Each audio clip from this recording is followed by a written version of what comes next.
கிறிஸ்துவுக்குள் பிரியமான அன்பு சகோதர சகோதரிகளே, இன்றைக்கு நாம் ஒரு வார்த்தையை பேச கேட்போம். யோவான் 9வது வசனத்துல உலகத்துல எந்த மனுஷனையும் பிரகாசிக்கிற மெய்யான ஒளி இயேசு. அந்த ஒளி அவருக்குள் ஜீவன் இருந்தது. அந்த ஜீவன் மனுஷனுக்கு ஒளியாயிருந்தது. அந்த ஒளி இருளை பிரகாசிக்கிறது. இருளானது அதை பற்றி கொள்ளவில்லை. இந்த உலகத்திலே 2 விதமான காரியங்கள் நடந்து கொண்டிருக்கிறது. ஒன்று இருள், மற்றொன்று ஒளி. அந்த ஒளி யார் என்று சொன்னால், அந்த இயேசு கிறிஸ்து தான் உலகத்திற்கு ஒளியாக இருக்கிறேன் என்று சொன்னார். இருளானது அதை பற்றி கொள்ளும். இருள் பாவத்தை குறிக்கிறது. அன்பு சகோதர சகோதரிகளே, இன்றைக்கு எத்தனையோ மக்கள் இருளிலே இருக்கிறார்கள். பசி ஒரு இருள், பாவம் ஒரு இருள், வியாதி ஒரு இருள். இப்படி இந்த உலகத்திலே இருள் சூழ்ந்திருக்கிறது. அந்த இருளை விரட்டபடியாக உலகத்தில் எந்த மனுஷனையும் பிரகாசிக்கிற மெய்யான ஒளி இயேசு. அந்த மெய்யான ஒளி அந்த இயேசு கிறிஸ்து வரும்பொழுது அந்த பாவமாகிய இருள் மனிதனை விட்டு விலகிறது. உலகத்தில் எந்த மனுஷனையும் எப்படிப்பட்ட பாவத்தில் இருந்தால், எப்படிப்பட்ட பயங்கரமான வியாதிகள், நோய்கள், வறுமைகள், தரித்திரங்கள், கடன் பிரச்சனைகள், இதெல்லாம் இருளை குறிக்கிறது. அந்த இருள் இயேசுவினிடத்தில் இருக்கிறது என்று வேதம் சொல்லுகிறது. கண்களின் ஒளி இருதயத்தை பூரிப்பாக்குகிறது. ஒரு மனிதனுடைய கண்கள் ஒளி. ஒரு மனிதன் கண்களில் ஒளியும் இருக்கிறது, இருளும் இருக்கிறது. இருள் பாவத்தை நோக்கி மூடிக்கொண்டே பாவத்தை பார்த்து கொண்டிருந்தால் அந்த கண்கள் மங்கி விடுகிறது.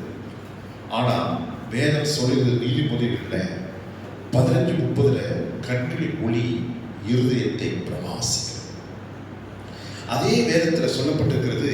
12ஆம் அதிகாரம் 48வது வசனத்துல 46வது வசனத்துல, நான் உலகத்தில் ஒளியாக வந்தேன், என்னை விசுவாசிக்கிறவனுக்கு நான் நித்திய ஜீவனை கொடுக்க வந்தேன் என்று ஆண்டவராக இயேசு கிறிஸ்து சொல்லுகிறார். அந்த ஜீவன் மனுஷனுக்கு ஒளியா இருந்தது. அந்த ஒளி இருளிலே பிரகாசிக்கிறது. இருளானது அதை பற்றி கொள்ளவில்லை. இந்த உலகத்தில் இருள் இருக்கிறது. இயேசு கிறிஸ்து ஒளியாக வந்தால் உங்கள் வாழ்க்கையில எப்படிப்பட்ட கடன் பிரச்சனைகள், போராட்டங்கள், நெருக்கங்கள், வறுமைகள் எதுவாக இருந்தாலும் அந்த ஒளி ஒளியானது உலகத்தில் வந்திருந்தும் இருள் அதை பற்றி கொள்ளவில்லை. ஏன்னா அநேக பேர் ஒளி விழுகிறார்கள், பாவத்தை விரும்புகிறார்கள். பாவம் என்பது ஒரு பயங்கரமான ஒளி.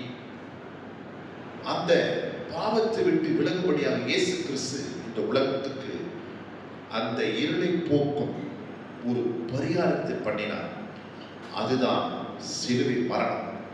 அந்த சிலுவை மரணத்திலே பாவமாகிய இருளை இயேசு கிறிஸ்து தன்னுடைய சொந்த ரத்தத்தினாலே அந்த பிசாசினுடைய வல்லமைகள், அந்தமான வல்லமைகள், பாவத்தை போக்கும் பரிகாரமாக பலி ஆகிவிட்டார். இயேசு கிறிஸ்துவினுடைய ரத்தம் சகல பாவங்களை நீக்கி நம்மை சுத்திகரிக்கும்.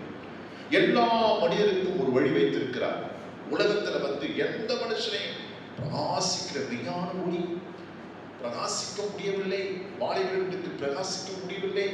இது அநேக பிசினஸ்ல தோல்வி, வாழ்க்கையில தோல்வி, தற்கொலை செய்து கொள்ளுகிறார்கள்.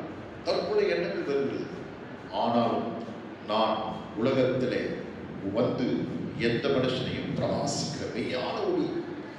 உலகத்தில் எந்த மனுஷனையும் பிரகாசிக்கிற, எந்த மனுஷனா தான் பிரகாசிக்கிற ஒளி அவரிடத்தில் இருக்கிறது. இயேசுவை பின்பற்ற பொழுது, அவரை தேடும் பொழுது, அவருடைய வழியில் நடக்கும் பொழுது அந்த இருள் விலகுகிறது, கடன் பிரச்சனை விலகுகிறது, நோய்கள் விலகுகிறது, தரித்திரம் விலகுகிறது.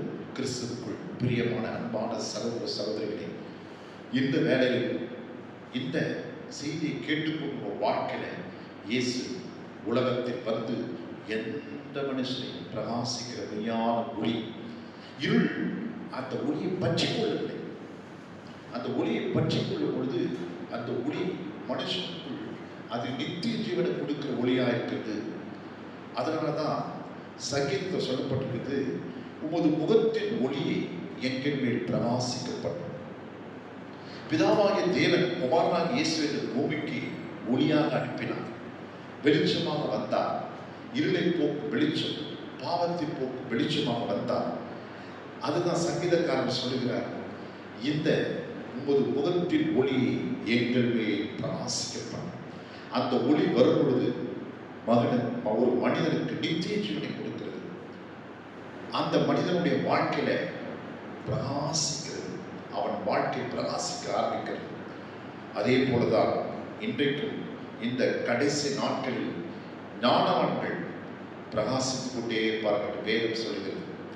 அதே போல நான் உலகத்தில் இருக்கிறேன், இந்த உலகத்திற்கு நான் ஒளியா இருக்கேன் என்று சொன்னார். ஒளியானது ஒரு மனிதனத்தில் வரும்பொழுது அவனுடைய வாழ்க்கை மாறுகிறது. அவன் வாழ்க்கையில் செல்வ வருகிறது. அவன் வாழ்க்கையில் ஆசீர்வாதம் வருகிறது. அவனுடைய வாழ்க்கையில அற்புதங்களும் அடையாளங்களும் அதிசயங்களும் பிரகாசிக்கிறது. அதனால தான் ஏசாயா 60:1 சொல்லப்பட்டிருக்குது, உன் ஒளி வந்தது, கர்த்தருடைய மகிமை உண்மையில் உதித்தது என்று வேதம் சொல்கிறது. ஆமா, இந்த ஒளி வந்தது. இருள் இருக்கிற ஜனங்கள் பெரிய வெளிச்சத்தை கண்டார்கள். மரண திசையில் இருக்கிறவர்களுக்கு வெளிச்சம் உதித்தது. இருள் இருக்கிற ஜனங்கள் பெரிய வெளிச்சமாக இயேசுவை கண்டார்கள். மரண திசை, மரண படுக்கையில் இருக்கிறவர்களுக்கும் அந்த ஒளி வரும்பொழுது அந்த சுகம் அந்த மனிதனுக்கு கிடைத்து விடுகிறது. இயேசு கிறிஸ்துவின் மூலம் இந்த உலகத்தில் ஒளியாகிய இருள் விலகி இந்த கடைசி காலத்தில் நீங்கள் ஆண்டவரை விசுவாசிக்கும் பொழுது உங்கள் வாழ்க்கையில ஒளி